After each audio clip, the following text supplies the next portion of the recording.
Aluna. Merasakan pergerakan Aiden dan mendengar suaranya, Aluna mengangkat wajahnya itu, seketika tersenyum lebar. Sayang, akhirnya kamu membuka mata. Ah, syukurlah. Aku sangat lega sekarang. Aluna yang menantikan Aiden sadar, segera beranjak dan memeluk tubuhnya. Aku menyayangimu, Aiden. Maafkan aku yang sudah bersikap kasar padamu kemarin, kata Aluna. Tak ada respon dari Aiden. Yang ada, pria itu mendorong pelan tubuh Aluna yang memeluknya dan beringsut perlahan dari posisinya. Dadaku sakit sekali, rintih Aiden. Tangannya menyentuh dadanya yang dibalut perban putih oleh dokter. Stop, jangan banyak bergerak, Aiden. Kata dokter, lukamu cukup parah jadi tidak boleh banyak bergerak. Aluna memekik, memarahi Aiden yang merintih kesakitan. Bahkan, mata sembabnya melotot lebar pada sang suami. Tetaplah diam di sini. Atau apa? Kau masih marah padaku? Tanya Aiden. Memotong cepat perkataan Aluna. Kepala Aluna menggeleng. No. Aku tidak marah lagi, dan aku juga berjanji padamu jika aku tidak akan bersikap keterlaluan seperti kemarin. Ujarnya dengan begitu bersungguh-sungguh. Melihat gurat penyesalan di wajah Aluna dan juga keseriusannya dalam berbicara, Aiden mengulas sentuhan tipis. Senyuman yang tidak disadari oleh Aluna. Meskipun dadaku agak sedikit sakit, tapi aku senang karena Aluna tidak marah lagi padaku. Dan, yang terpenting adalah, Aluna menyukaiku sebagai sosok yang baru. Aiden membatin, sedangkan matanya yang sayu memandangi wajah pucat istrinya. FLASHBACK on. Begitu pintu ruangan IGD tertutup rapat, dokter dan dua orang perawat pendampingnya dibuat terkejut oleh Aiden yang duduk di atas berangkar. Tuan. Tunjuk perawat pada Aiden. Suaranya tergagap dengan matanya yang melotot lebar karena terkejut. Tuan Maxwell, Anda. Tutup mulut kalian, jika tidak ingin rumah sakit ini kuruntuhkan. Lontar Aiden. Aiden yang hanya berpura-pura pingsan, berbicara penuh penekanan pada dokter dan perawat sambil membuka kancing piyama tidurnya dengan santai. Baik, Tuan. Timpal dokter dengan patuh. Tapi kenapa Anda berpura-pura seperti ini? Apakah Anda tidak kasihan pada gadis yang mengiringi Anda, Tuan? Dokter bertanya dengan pelan, sedangkan ekspresi wajahnya menunjukkan ketakutan. Justru aku melakukan semua ini karena dia, jawab Aiden dengan santai. Segera bersihkan lukaku. Setelah itu, katakan padanya jika aku terluka parah dan mengalami sekarat. Mendengar perkataan Aiden, dokter separuh baya itu menjadi cengok. Begitu pula dengan kedua perawat pendampingnya. Mereka semua tidak menyangka jika Aiden bisa berpura-pura sekarat seperti itu hanya karena seorang wanita. Ingat, jangan sampai semua ini bocor padanya. Jika sampai istriku tahu konspirasi ini, aku akan mengirim kalian menemui Tuhan secepatnya. Ancam Aiden dengan mata melotot. Dokter dan kedua perawat menganggukkan kepala mereka. Bahkan, mereka meneguk ludah dengan begitu bersusah payah. Setelah itu, mereka pun mengobati luka kecil di dada Aiden dan membalutnya menggunakan perban. FLASHBACK off. Jika aku tidak melakukan semua ini, mana mungkin Aluna akan percaya padaku? Aiden membatin, masih dengan matanya yang memandangi wajah Aluna. Sakit. Aluna yang mencemaskan keadaan Aiden, bertanya sambil mendekatkan tangannya pada dada sang suami dan menyentuhnya perlahan. Auh.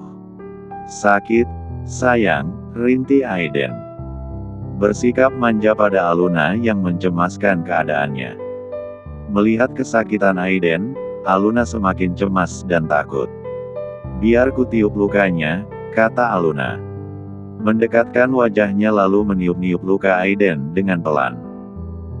Di saat Aiden sedang bermanja pada Aluna, Harden yang tidur di atas sofa, membuka mata dan langsung beranjak dari posisi berbaringnya.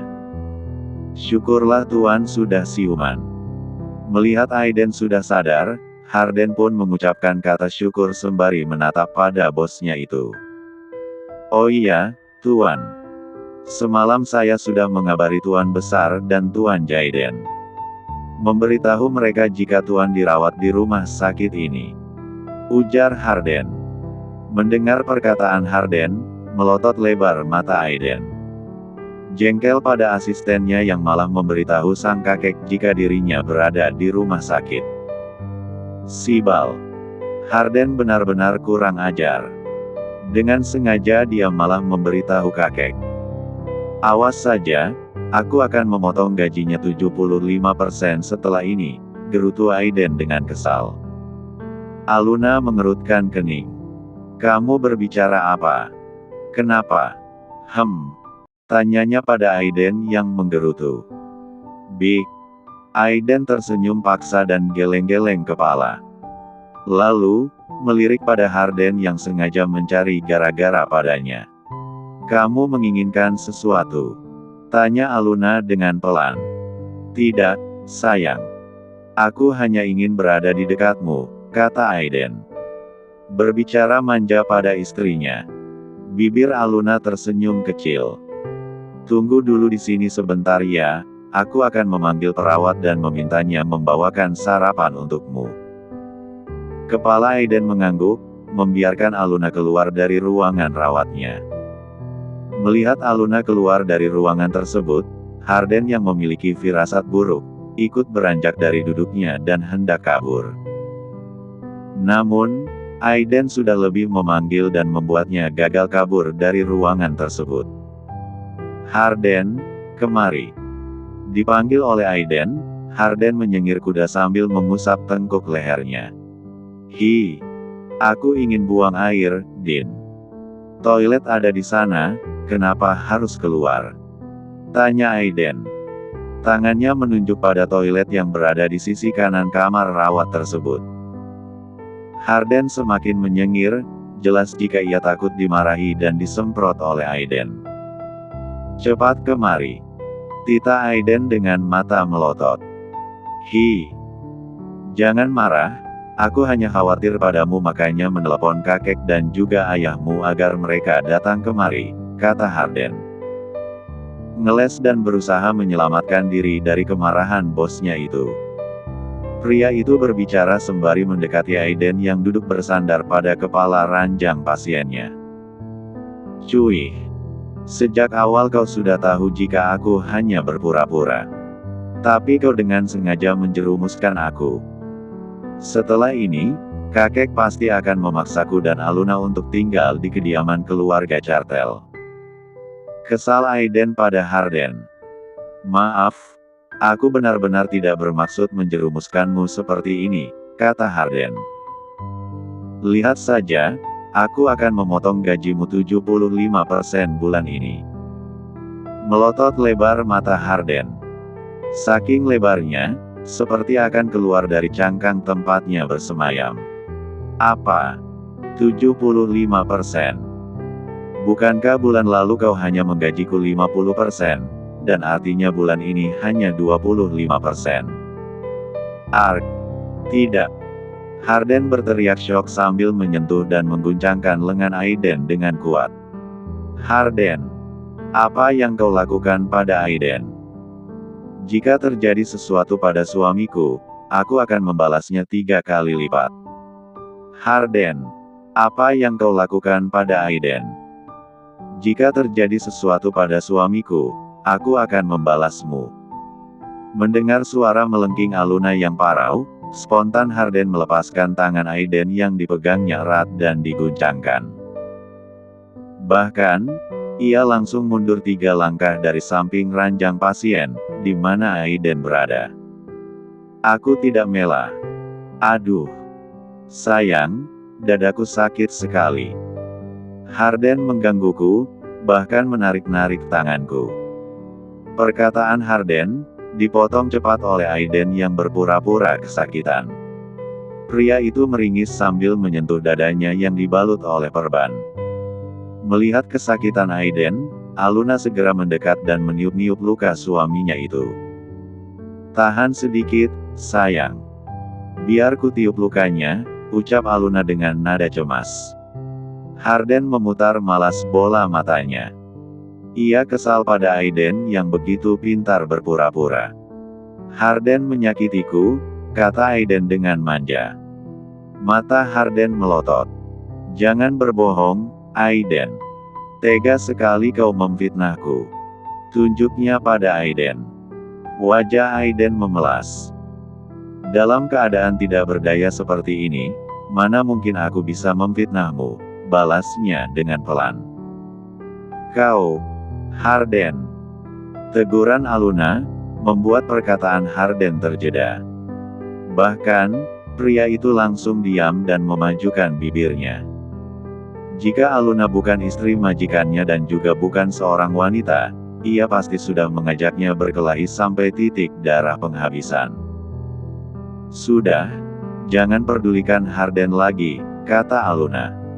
"Sekarang duduk diam, biar ku suapi makan."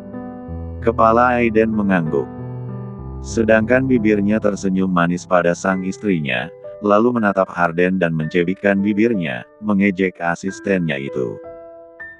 Melihat kelakuan Aiden yang sedang menipu Aluna, Harden ikut mencebikkan bibirnya. Lalu, ia memilih keluar, meninggalkan sepasang bebek Mandarin itu.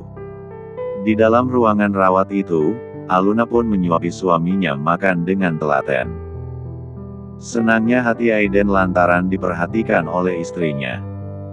Jika tahu begitu, sejak kemarin saja ia berpura-pura sakit agar dimanjakan seperti bayi. "Sayang, aku sudah kenyang," kata Aiden. Menolak suapan yang disodorkan istrinya. "Sedikit lagi, Aiden. Habiskan ya," ucap Aluna seraya tersenyum kecil.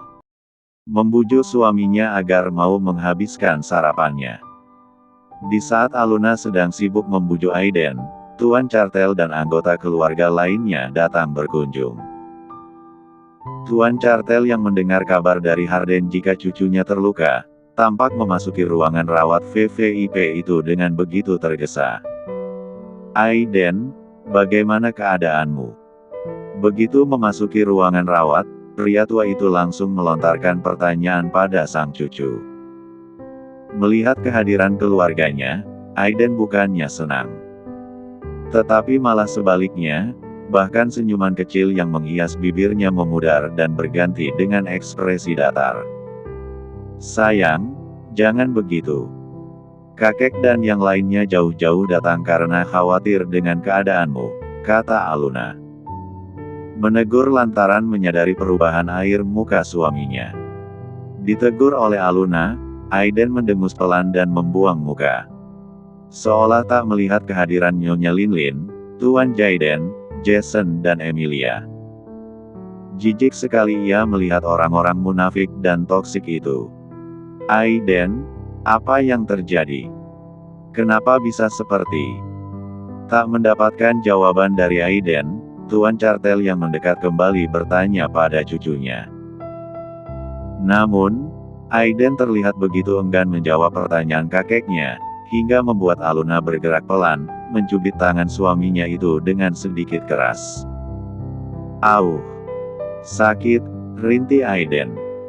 Takut dimarahi oleh istrinya, Aiden pun akhirnya mau berbicara pada sang kakek. "Aku sedang bermain pisau, tidak sengaja tertusuk," kata Aiden. Menjawab pertanyaan Tuan Cartel dengan pelan. Sebenarnya, yang membuat Aiden malas bukan sang kakek, tetapi orang-orang yang telah menghancurkan kebahagiaannya selama ini. "Kenapa kau bermain dengan benda berbahaya itu?" Mungkin kakak sudah bosan hidup, kek," sahut Jason. Yang ditanya siapa, yang menyahut siapa. Membuat Aluna menoleh dan menatap dengan tatapan matanya yang sulit diartikan. Menyadari tatapan Aluna, Jason pun tersenyum dan memilih diam. Ya, ibu bawakan buah untukmu, dimakan. Nyonya Linlin berbicara lembut sembari meletakkan keranjang buah yang dibawanya ke atas nakas. Aku tidak membutuhkannya, bawa saja pulang. Timpal Aiden. Menolak buah tangan yang diberikan ibu tirinya. Perkataan ketus yang terlontar dari mulut Aiden, membuat Nyonya Linlin memasang wajah sedih. Sedangkan Tuan Jaiden melotot lebar. Kak Aiden benar-benar tidak tahu diri. Bersikap tidak sopan begitu pada ibu yang sudah berniat baik, kata Emilia. Mencari muka agar dipandang dan dipuji oleh Tuan Chartel dan Tuan Jaiden. Selama ini aku memang tidak pernah tahu diri, lalu untuk apa bersikap baik padaku? Lagi pula, untuk apa kalian datang ke sini? Mengganggu waktu istirahatku saja. Jawabnya semakin ketus. Tuan Chartel yang kini duduk di kursi samping ranjang pasien cucunya, menggeleng-gelengkan kepalanya. Aiden, tolong jaga sikapmu. Kasihan pada ibumu, dia sudah berniat baik datang ke sini dan mengunjungimu, ucap Tuan Jaiden. Berusaha memperbaiki keadaan agar tidak semakin keruh. Namun, bukannya membaik, keadaan malah menjadi semakin panas. Nyonya Linlin menangis, sedangkan Aiden bersikap tak acuh. Sudahlah, suamiku. Sampai kapanpun Aiden tidak akan bisa menerima kehadiranku. Seharusnya, aku memang tidak ikut datang kemari, ucap Nyonya Linlin. Aku tidak pantas berada di sini bersama kalian. Imbuhnya. Sudah tahu tidak pantas sejak awal, tapi masih berani datang. Cui, benar-benar tidak tahu diri, kata Aiden. Oh iya ayah, sudah berapa kali kutegaskan padamu jika dia bukan ibuku. Ibuku adalah Xiao Mei, dan sudah lama mati. Mati karena pengkhianatan yang kalian lakukan. Lontarnya penuh penekanan. Mendengar perkataan Aiden yang memang selalu ketus dan kasar pada Nyonya Linlin, Tuan Jaiden menghela napas dengan kasar. Jangan keterlaluan, Aiden. Kau membuat Linlin menangis. Tegur Tuan Jaiden dengan matanya yang melotot dan wajah memerah. Minta maaf pada I. Sudahlah, Jaiden. Tidak perlu memperpanjang masalah. Apa kau tidak melihat bagaimana keadaan Aiden? Dia butuh ketenangan, jadi jangan membuat kekacauan di sini. Ujar Tuan Chartel. Memotong cepat pembelaan yang diberikan putranya untuk Nyonya Linlin. Ditegur oleh ayahnya, Tuan Jaiden pun akhirnya diam. Berusaha menahan dan meredam rasa kesal di hatinya terhadap Aiden. Kalian sudah melihat keadaan Aiden, kan? Jadi lebih baik kalian pulang, biar aku yang tetap tinggal di sini. Tuan Jaiden, Nyonya Linlin dan Emilia mengangguk. Tetapi tidak dengan Jason yang diam di sudut. Ayo, kakak. Kakek menyuruh kita pulang, kata Emilia. Berbicara pelan dan manja pada Jason sambil memegang tangannya. Jason menarik tangannya yang dipegang oleh Emilia. Kau pulanglah lebih dulu bersama ayah dan ibu, aku akan tetap tinggal, menemani kakek di sini. Tuturnya. Mendengar perkataan Jason, mengerucut bibir Emilia. Matanya melirik tak suka pada Aluna yang berdiri di samping Tuan Chartel. Aku ingin di sini bersamamu, kata Emilia. Merengek agar diizinkan untuk tetap berada di sana. Wanita itu takut suaminya berdekatan dengan Aluna dan kembali bersama.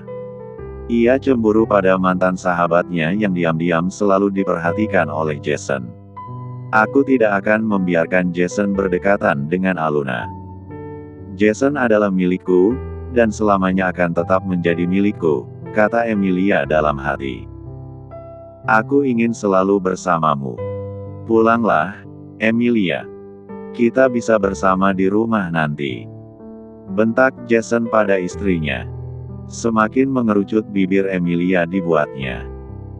Bahkan, Ia langsung memasang ekspresi sedih agar Jason bersimpati. Namun, Jason tetap tak peduli dan memaksa Emilia untuk pulang lebih dulu. Pulanglah. Atau, aku akan menyeretmu dari sini dan mengurungmu di rumah sepanjang hari. Ancam Jason. Diancam oleh Jason, Emilia mendengus keras dan mengepalkan erat kedua tangannya. Takut pada ancaman Jason, Emilia akhirnya menyusul Tuan Jaiden dan Nyonya Linlin yang sudah keluar lebih dulu dari ruangan itu. Melihat sikap kasar Jason pada Emilia, Aluna mengulum senyum. Merasa senang melihat Emilia kesal karena tidak diperdulikan. Sebaiknya kakek juga pulang, kata Aiden setelah Tuan Jaiden dan yang lainnya pergi. Tuan Cartel yang dipinta pulang, menggelengkan kepalanya pada Aiden. Kakek ingin menemanimu sampai sembuh di sini, kata Tuan Cartel. Tangannya bergerak, menggenggam jemari cucunya dengan erat. Ada Luna yang akan menjagaku, Kek. Jadi jangan khawatir, kata Aiden. Bibirnya tersenyum kecil. Kak Aiden benar, Kek. Aku akan menjaganya dengan baik, balas Aluna. Ia membalas senyuman yang ditujukan Aiden padanya. Melihat kehangatan Aluna dan Aiden, Jason yang berdiri di sudut tampak mengerutkan kening keheranan. Bukankah kemarin mereka bertengkar? Gumam Jason. Matanya memperhatikan sikap hangat dan peduli Aluna pada Aiden. Meskipun ada kau yang menjaganya, kakek juga ingin ikut andil, Luna. Aiden adalah cucu kakek, kata Tuan Cartel. Perkataan Tuan Cartel yang lembut dan santai, direspon dengan senyuman manis oleh Aluna. Kalau begitu, terserah kakek saja, ucap Aiden. Berbicara sambil beringsut dari duduknya dan menatap Jason. Sudut bibir Aiden tersungging, senang melihat ekspresi terkejut Jason. Cuy. Anak haram ini pasti tidak menyangka jika aku bisa melunakkan hati Aluna secepat ini, batin Aiden. Menyadari senyuman Aiden, Jason mengepalkan tangannya. Kesal pada Aiden yang sengaja mengejek. Ark. Kakek, Luna, dadaku sakit sekali, kata Aiden. Merintih manja untuk mencari perhatian Aluna dan sang kakek. Sudah kukatakan jangan banyak bergerak, Aiden. Jadilah suami yang baik dan patuh padaku. Ujar Aluna penuh penekanan. Kakek, lihatlah Luna galak sekali padaku. Teletak. Alih-alih dibela oleh Tuan Cartel, kepala Aiden malah disambut dengan jitakan keras. Tega sekali kakek menjita kepalaku. Protes Aiden pada Tuan Cartel. Ini adalah hukuman untukmu karena sudah berani melawan cucu menantuku, kata Tuan Cartel. Mata tuannya melotot pada Aiden yang merenggut di hadapannya. Melihat sikap hangat Tuan Cartel pada Aiden yang selama ini belum pernah ia rasakan, Jason menatap sendu. Guratan kesedihan tiba-tiba tergambar di wajahnya. Karena kehadiranmu, Aiden. Julukan Putra Gundik tidak pernah lepas dariku. Aku menginginkan status yang sama denganmu, aku menginginkan semua yang kau miliki.